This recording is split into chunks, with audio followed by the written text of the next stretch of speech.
Morning. Papatoka muna po tayo ng ating mga alaga.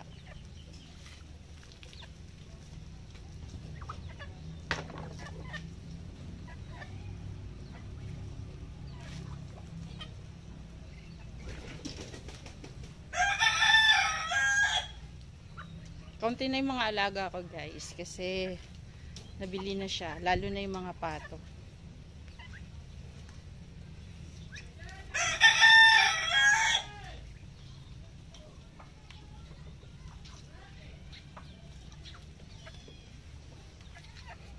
Yun yung gawain ko tuwing umaga dito sa aming probinsya, sa Davao.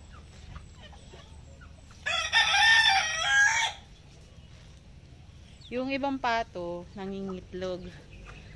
Tapos, yung iba ring manok. Ang dami ko nakuhang itlog ng pato tsaka ng manok kahapon.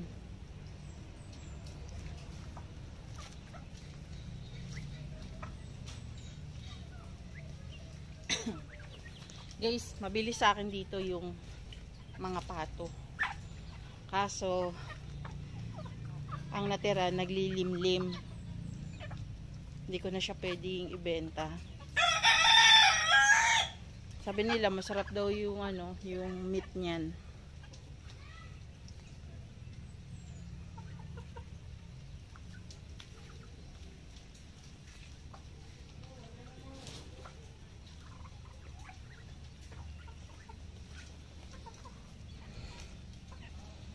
Maliban dito sa ganito, may congrats din akong iniiwan sa kanila para maghapon silang kumakain. Kaya laging busog yung mga yan.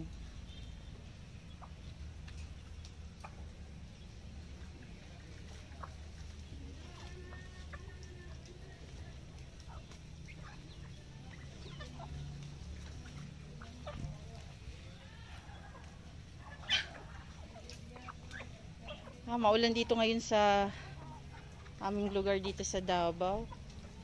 Every night, ayan o, kita nyo basa-basa pa yung lupa. Putik.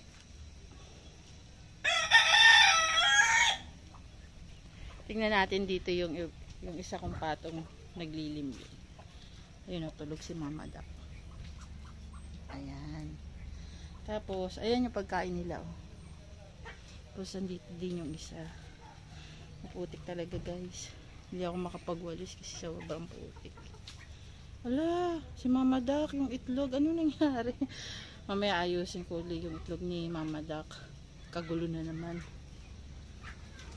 Magulo siyang Diyan muna. Ayan na. Diyan muna kayo at ayusin ko lang itlog ng isang duck dito.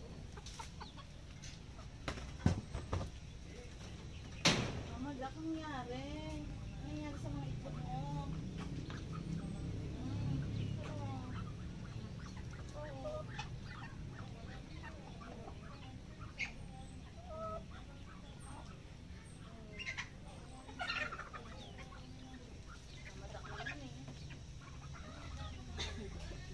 Walang ka ng anak niyan. Pag ikaw hindi marunong mag-alaga.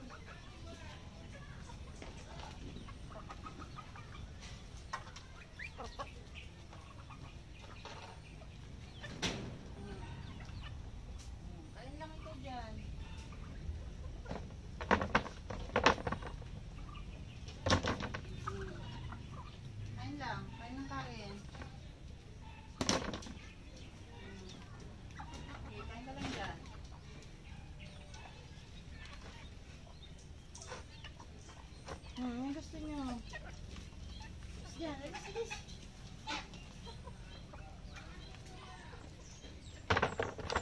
Gusto nyo ng congrats.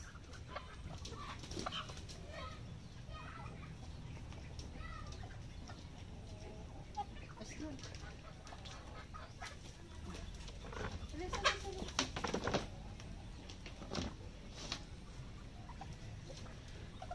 Guys, ito. Ayan. Maliban doon sa feeds, iniwanan ko pa sila ng ganito. Lagay natin dito. para mamaya kakainin nila.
So, nakuha ko.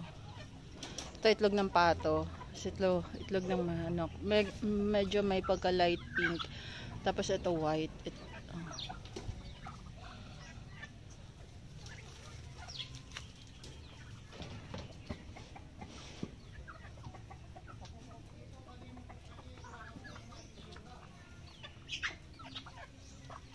Yan guys. Maubos nila yan. Tapos mamaya, mga alas 2 ng hapon, papakainin ko na agad sila. Kaya laging busog na busog ang mga yan.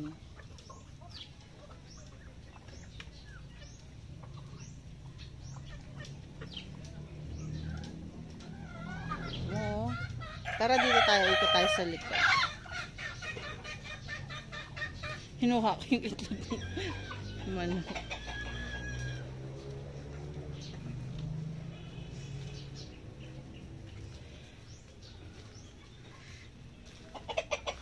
Oh, may isa pa dyan.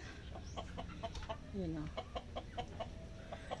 Hindi ko pwedeng pakawalan kasi magsasabong sila yung isa. Dito tayo.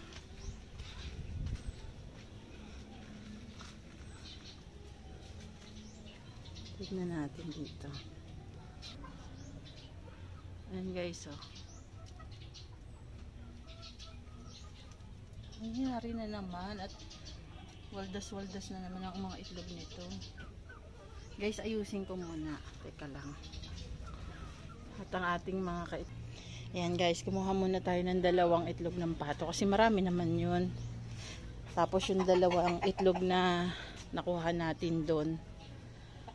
Tara.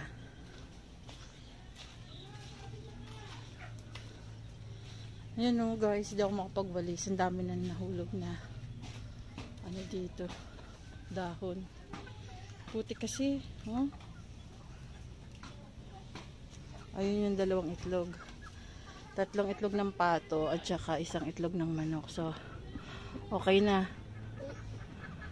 Uwi na tayo. Nakapagpakain na tayo. Salamat sa inyo mga mamadaks.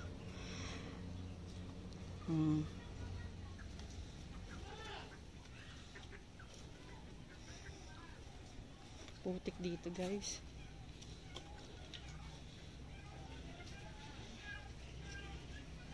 Yan yung aking morning routine. Oh yeah, at least may pangulam na kami, di ba? Okay. Bye-bye na guys. Hi guys, ito na yung nakolekta ko kahapon tsaka ngayon na itlog. Tapos ito rin kasama to. Bibigay ko to kay Tita Vance kasi gusto to ni Baby Gab. side-side daw ang luto. Ibig sabihin, anong luto to ni Gabgab? Sabi, side-side? Ha? Side-side egg. Side-side egg daw yan. Yan yung baby ni Tita Vance. Ayun si Hi Tita guys. Vance. Good morning. So, kanya na to. Thank you. Itlog ng manok lahat yan. Tapos ito, kay Mami. Mamaya kukuha kami ng talong. Pwede na ma. Kukuha kami ng talong sa likod. So, guys. Kunin ko na kaya yung mga talong. Oh, sige. Kunin ko lang yung mga talong saglit. Guys, ayun si Tita Vance, mangunguha siya ng talong sa likod ng bahay naman. Para itorta. Ito yung likuran bahay namin. Kanina nasa garden tayo. Wala, natumba yung tango. Oo nga eh. Kuha ka dun ng kawayan tapos talian mo lang. Lakas kasi ng ulan.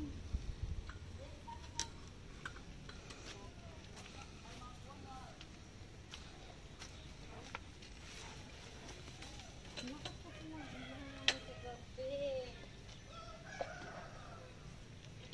Guys. Talian mo.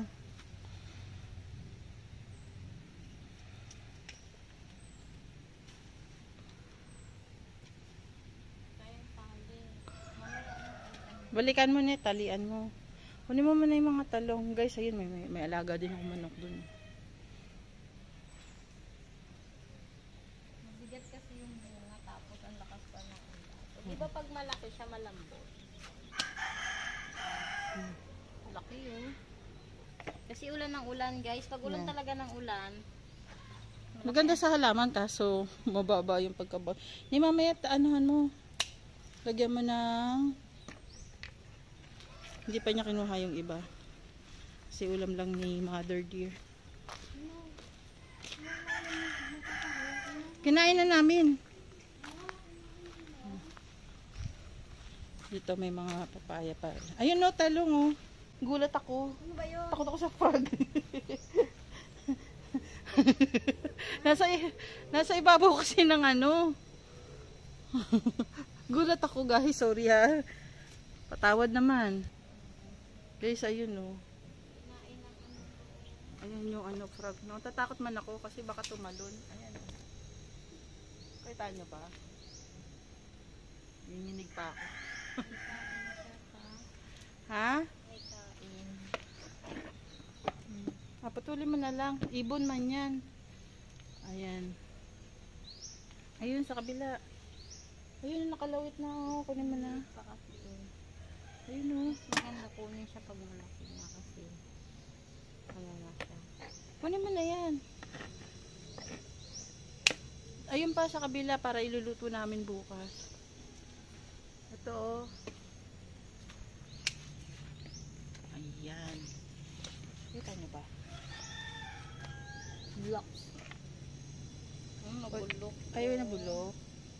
Huwag na. Gawin mo na lang dyan. Sayang. Pero okay lang. Tara na. Tubo naman yan. Magkakapit. Ayun o, may maliit na naman dun o. Oo, sige okay lang. Kasi may namin naman nabubulok na dyan.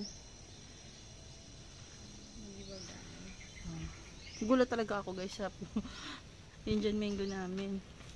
Tara na. At nag-iihaw si Nay. Ayun guys, so yung frog. Gulat ako, ayan oh. Ayun. Kita ba? Yung mataas lukso. Tara na. Masyadong magugulat din kasi si Tita guys. Kasi isa na kasi. Magugulat din siya Lagyan mo ng kawayan mamaya tsaka tali. May mga kawayan tayo doon sa gilid. na. Sa gilid doon oh. Maliliit. Oo. Mamaya na pagdating sa O yan guys. Naku. Guys, alam nyo.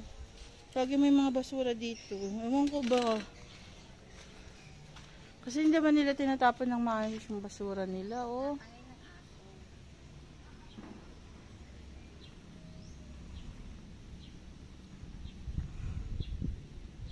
Lagyan nga natin ng kawad yun eh, para hindi makapasok yung aso. Di man dyan dumadaan, doon man sa likod dumadaan yung aso. Talagang dyan pa nakalagay yun oh.